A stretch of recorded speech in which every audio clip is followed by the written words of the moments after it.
这里呢可以根据这个锁骨，锁骨可以判断为它肩部这个胸腔体块上边的前面这个棱，说起来比较绕口，看画更容易看一些。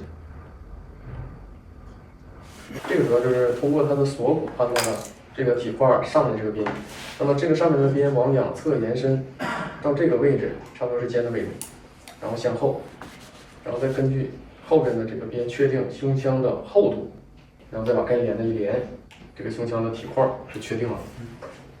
方体的概括就比较好判断了，但是判断是有依据的，不是凭空捏造的，其实就是看它的面。正面和侧面，只要是能知道正面和侧面在哪交汇，这个边就确定了。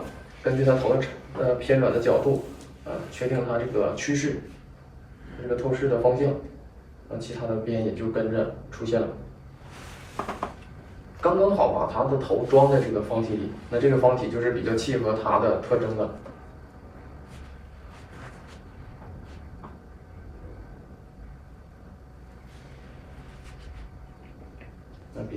比上一个更窄一点，这个侧面正面更宽一点。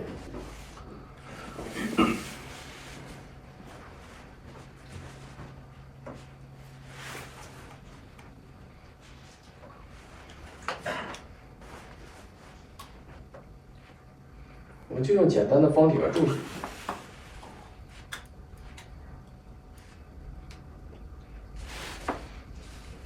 只要是能把各个体块摆弄明白，这一步就算成功了。然后我们再去解决它自然造型的问题。这一关过了，后面就非常的自如了。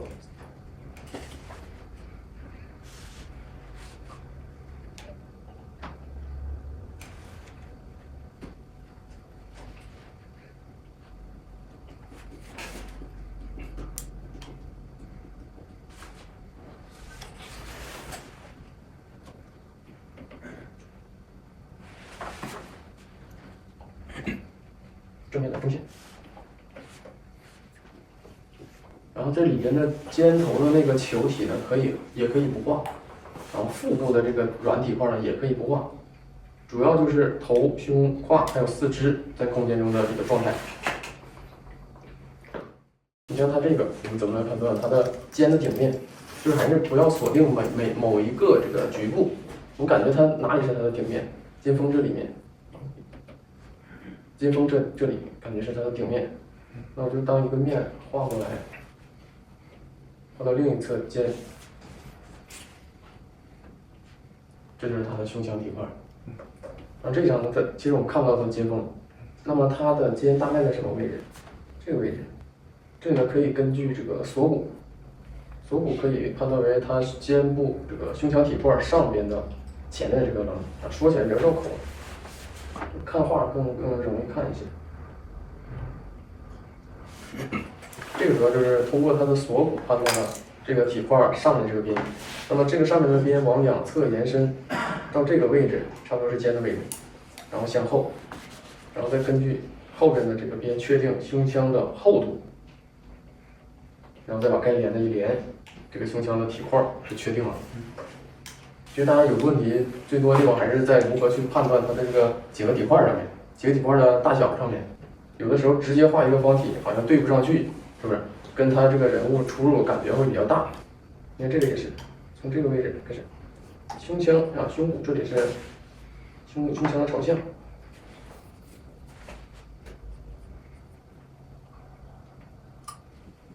这就是它胸腔的体块，其实差不多就可以啊。这个主要看的是它的角度，它的空间中的状态。只要空间中的状态对了，角度对了，然后大小呢差一点的无所谓，基本符合这个模特就可以了。它比较壮，它可能就宽一点、厚一点；它比较瘦，那就窄一点、薄一点。这个的话呢，也是可以按照锁骨这个位置来。这一侧的侧面看到更多一些，所以呢，我们把这个面画出来。另一侧的面呢，如果是方体的话就看不到了。为什么人体能看到呢？因为人它不是方的，人是圆的，但是我们用这个方体来替代这个胸腔，所以说呢，就把它看成是方体，就能看到这边这个面，我们就不画这边这个面。如果画出来的话，这个方体就不成立了。要是角度特别正的那种，完全是正面。完全是正面，那我们完全正对着一个方体看到是啥样，就画成啥样。完全正的这种情况也有，但是说不是其中一个面是完全正的，但是它其他的面肯定是有角度的。我们把其他的面的角度一画，这一个正着的面，哪怕它没有其他面，它也是成立的，它也是在这个整个体积啊空间中成立的，它也是有动态的。那这两个配合到一起，也会有这种情况。所以在这种状态下，这个正面也不影响啊，因为其他的它有角度，这个。你看这个如果不好判断，还是先看它的这个是侧面，这个是正面，然后这里呢是它这个骨骼标记。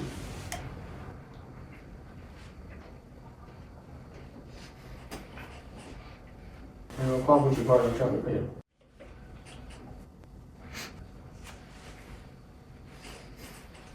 它这个角度呢变化不大，胸腔和骨盆从侧面看的话，胸腔可能是这样的。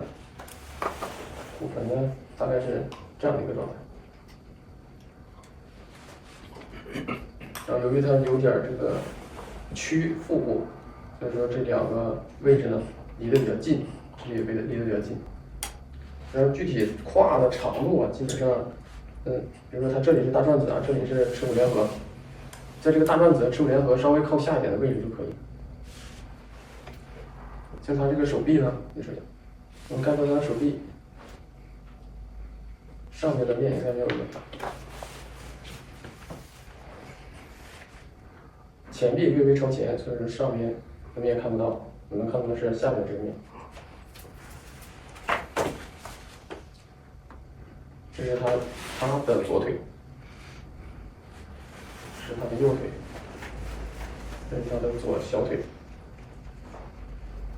右小腿，大概是这个。判断依据这个画体块的方法，主要是能看出来它每个体块的具体的一个调整就够了。那我们就一边画的时候遇到什么问题咱们再说。